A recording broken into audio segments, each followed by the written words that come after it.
राधे राधे दोस्तों, मैं इलेक्ट्रोमोपैथ doctor RB. Goswami group के सभी सम्मानित चिकित्सक बंधुओं का और जो हमारे यूट्यूब चैनल पर फॉलोअर्स हैं उन सभी का तहे दिल से हार्दिक अभिनंदन करता हूं। साथियों, आज का वीडियो शुरू करने से पहले अपने ग्रुप के सभी साथियों से मैं ये अनुरोध करूँगा फार्मेसी के बारे में। साथियों, हमारी फार्मेसी को लगभग 4 साल पूरे हो चुके हैं। पिछले 1 साल से जो है हमारी फार्मेसी कुछ लॉस में जा रही है,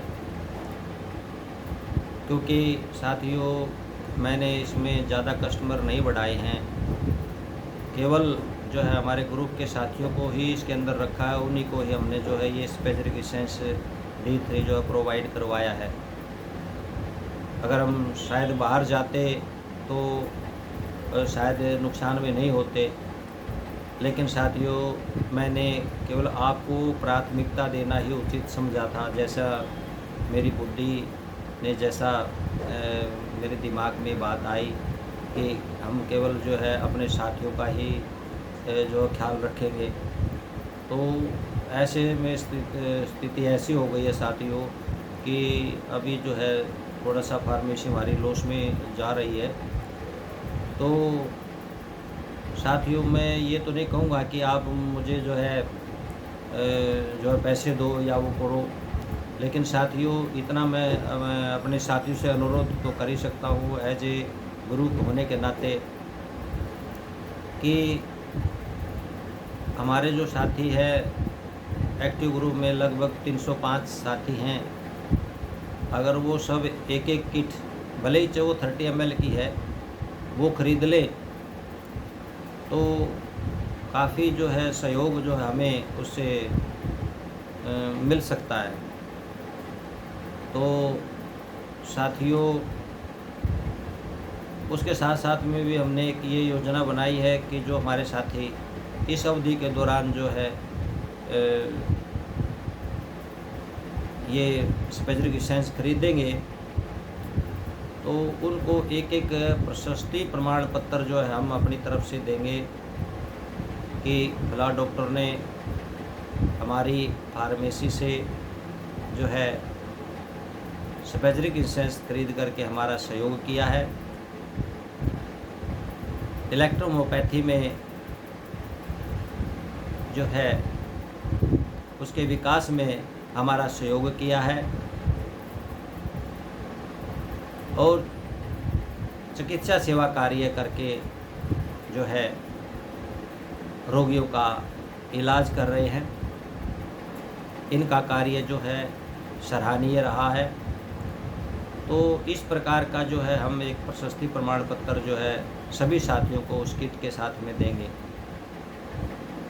उस प्रमाण पत्र को आप अपने क्लिनिक में लगा सकते हैं। साथियों ये किसी और कार्य तो नहीं आएगा, लेकिन अगर कोई अधिकारी आता है या रोगी वगैरह जो पढ़ते हैं तो उन पर जो है काफ़ी इफ़ेक्ट जो है इस चीज़ का पड़ता है कि ये डॉक्टर जो है एक पढ़े लिखे एजुकेटेड हैं और किसी अच्छे संस्थान से ये जुड़े हुए हैं।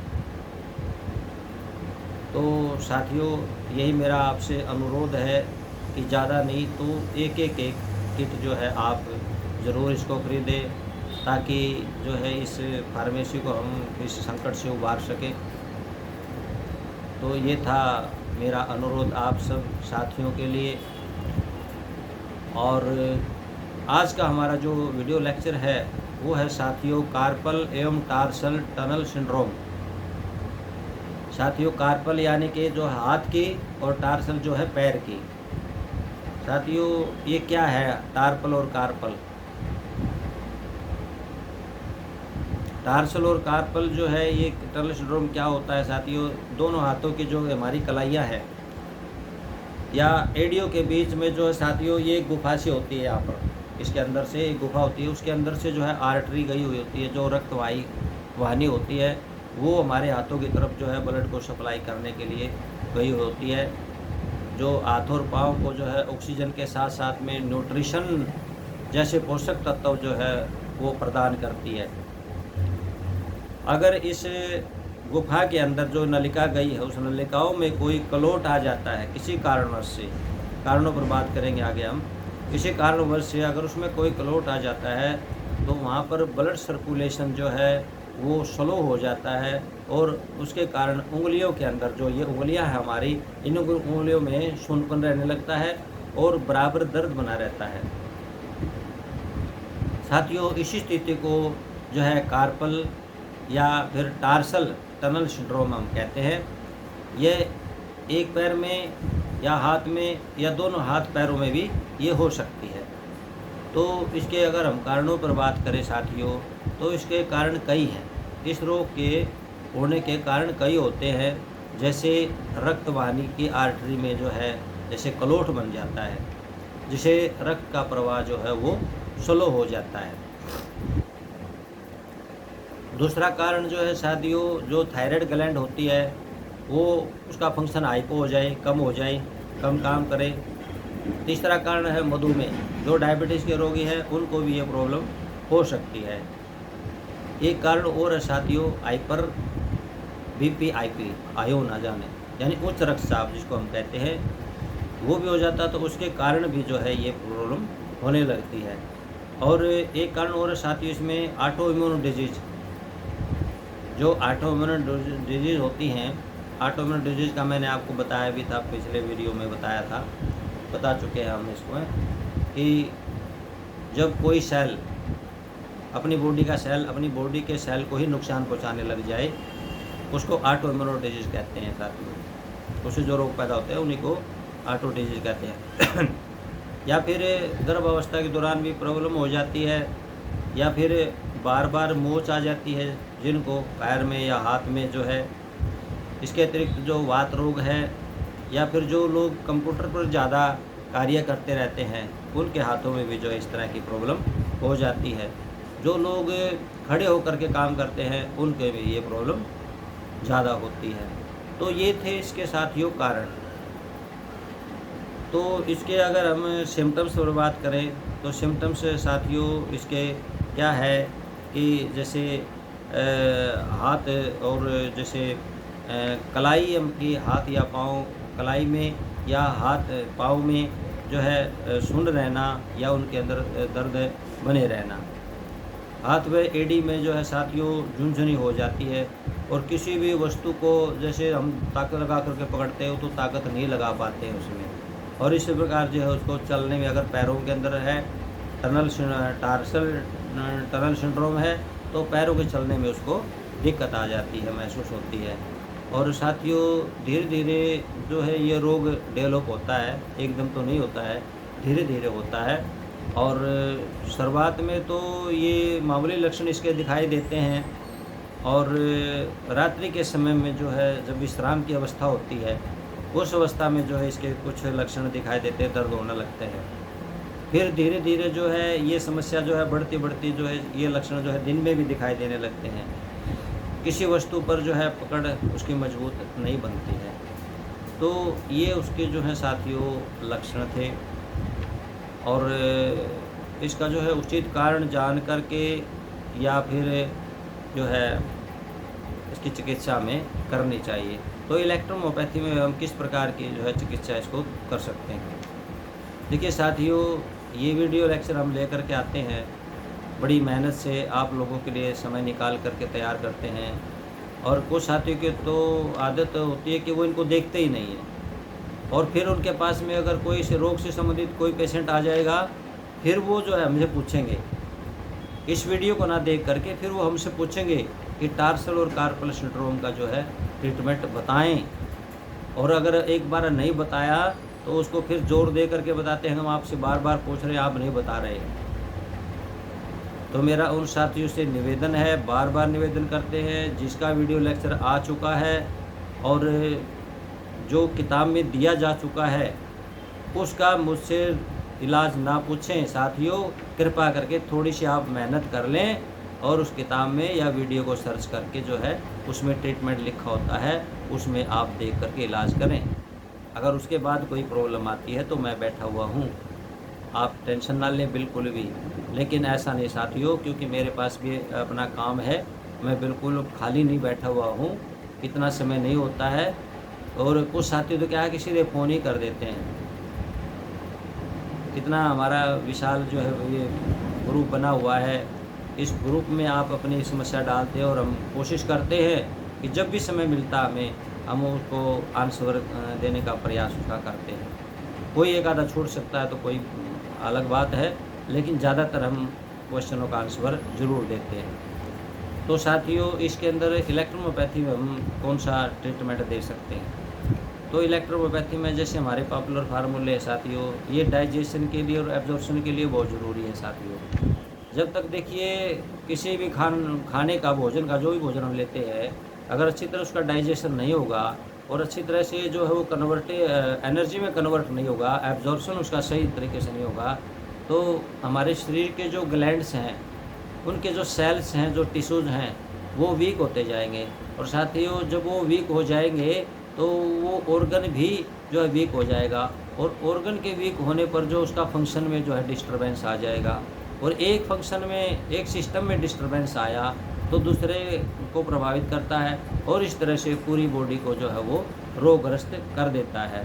तो इसलिए सबसे पहले हमें इस चीज़ का ध्यान रखना चाहिए, रोग कोई भी हो, हम बीपी बीसी तो ज़रूर देंगे उसको, किसी भी हालत में उसको अवॉइड नहीं करना है, क्योंकि बिना बीपी बीसी के जो है किसी रोग की सफलता जो है वो पूर्ण रूप से नहीं हो सकती, जो है वो ठीक नहीं हो सकता है, गारंटी नहीं ले सकते उसकी हम।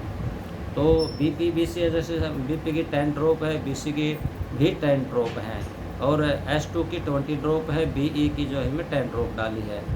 साथियों, इनका क्या करना है, ये D4 जो हमारा 149 का रेशियो से बना हुआ सेट होता है, उसके अंदर से ये ड्रॉपें लेनी है, और 30 ml में डाल करके, 30 ml के उसमें डाल करके बोतल में, और इसको अच्छी तरह से डाइल्यूट कर लेना है, 10 बूंद दिन में 4 बार खाने से पहले। ठीक है। दूसरी जो है हमारी है वो C1 है, C4 है, विनिरियो 1 है, और GE, इसकी 5-5 बूंदें लेनी है, उसी से ही 149 के रेशियो से ही, वो भी D3 में डालनी है साथियों, और इसकी भी 10-10 बूंद दिन में 4 बार रोगी को देना है। इसके साथ साथ में यदि रोगी को हाथों में, कलाइयों में ज़्यादा दर्द है, या पैर के एंकल में ज़्यादा दर्द है, उसको एडियो में ज़्यादा दर्द है, तो उसके लिए हॉट कंप्रेस की व्यवस्था की जा सकती है साथियों। उसमें 15 से 20 मिनट जो है गुनगुने पानी में जो है दवाई डाल करके उसको आप जो है कंप्रेस कर सकते हैं, सेक सकते हैं। उसके लिए क्या है कि A2C5L1F1WE, ये D3 से लेनी 5 मेडिसिन है, 12-12 बूंद ले लेना है, और 27 ml डिस्टिल वाटर डाल करके 100 स्ट्रोक लगा देने हैं, 105 स्ट्रोक, और उसके बाद में 40 बूंद ले करके 10 लीटर गुनगुने पानी में उसको डाल दें अच्छी तरह से।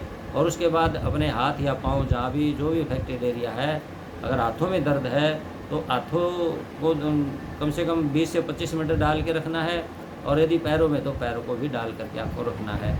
इस तरह सुबह शाम अगर आप करोगे, और ये ऊपर वाली जो मेडिसिन आप लोगे, तो हो ही नहीं सकता कि पेशेंट ठीक ना हो।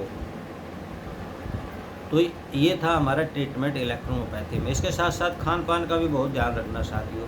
देखिए, हमारे जो है खाने में जो है रेड और ग्रीन कलर की जो सब्जियां होती हैं, उसको अगर हम ज़्यादा मात्रा में अगर यूज़ करें तो साथियों वो बहुत ज़्यादा एंटीऑक्सीडेंट होती है, जो हमारे बॉडी के टॉक्सिन को डिटॉक्सिफाइड ऐसा बॉडी को करती है।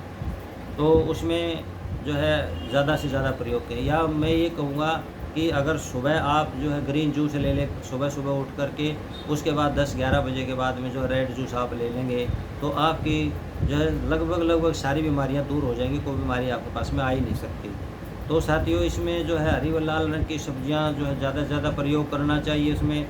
और इसके साथ में जो मांसाहारी लोग हैं, वो जो सार्डिन और टूना नाम की जो मछली होती है, किस्म की मछलियाँ होती है, उनका सेवन करेंगे तो काफ़ी जो है उनको उसमें जो है सहायता मिलेगी ठीक होने में, रोग से लड़ने में सहायता मिलेगी। और इसके साथ फल फ्रूटों में जैसे अनानास वगैरह है, और संतरा केला वगैरह है, जैसे खरबूजा वगैरह है, और अखरोट वगैरह है, जैसे तो पालक वगैरह है, फूल गोभी है। तो इस तरह की जो सब्जियां जो है ज़्यादा से ज़्यादा ऐसे रोगी को सेवन करवानी चाहिए। तो इसके अंदर साथियों क्या है कि ज़्यादा मीठे का या नमक का या शराब का सेवन जो है वो बिल्कुल ना करें, क्योंकि ऐसे कारक होते हैं जो सूजन कारक होते हैं, जो इन्फ्लेमेशन बढ़ाते हैं, घटाते नहीं बढ़ाते हैं। तो ऐसे खाद्य पदार्थों का सेवन बिल्कुल ही ना करें जो सूजन को बढ़ाएँ। तो अतः इनका जो है प्रयोग खट्टे पदार्थ भी जो है वो भी सूजन को बढ़ाते हैं, तो इनका प्रयोग बिल्कुल ना करें। अतः इनका प्रयोग रोगी को ना करने दें। तो साथियों ये था जो है एक्सरसाइज है, जो साथियों ये एक्सरसाइज जो है धीरे-धीरे जो है आप करवा सकते हैं उसको। और जो है पैरों में जो है पाँव को जैसे ऐसे मतलब जो है इसको हम शुक्ला बोलते हैं, ऐसे 10-12 बार क्लॉकवाइज़ 10-12 बार एंटी क्लॉकवाइज़ अगर हम हाथ को ऐसे हिलाते हैं तो उसे काफ़ी जो है रिलीफ मिलता है। इसी प्रकार से पाँव को भी अगर हम ऐसे 10 से 12 बार जो है 12 बार जो है हम क्लॉकवाइज़ फिर एंटी क्लॉकवाइज़ अगर घुमाएँगे तो उससे हमें काफ़ी रिलीफ जो है उसमें मिलता है और सूजन उतरती है उसके अंदर साथियों। तो ये था आज का हमारा वीडियो लेक्चर। साथियों मैं एक और आप सभी साथियों से रिक्वेस्ट करूँगा कि यदि आपको हमारा ये वीडियो लेक्चर अच्छा लगता है, पसंद आता है, तो अपने जो है साथियों में ज़रूर इसको जो है शेयर करें। जो अपने ग्रुप के साथी हैं या अपने जो फ्रेंड सर्कल में आपके जो साथी हैं उनको ज़रूर शेयर कर दें ये, ताकि उनको भी जो है ये लाभ मिल सके साथियों। देखिए हमारा जो प्रयास है वो इलेक्ट्रोहोम्योपैथी का प्रचार प्रसार का ही है, इसके अलावा और कुछ नहीं है। तो जितना ये जो है ज्ञान हम दूसरों को बाँटेंगे उतना ज्ञान हमारा भी बढ़ेगा। तो साथियों आज के लिए बस इतना ही। राधे राधे दोस्तों।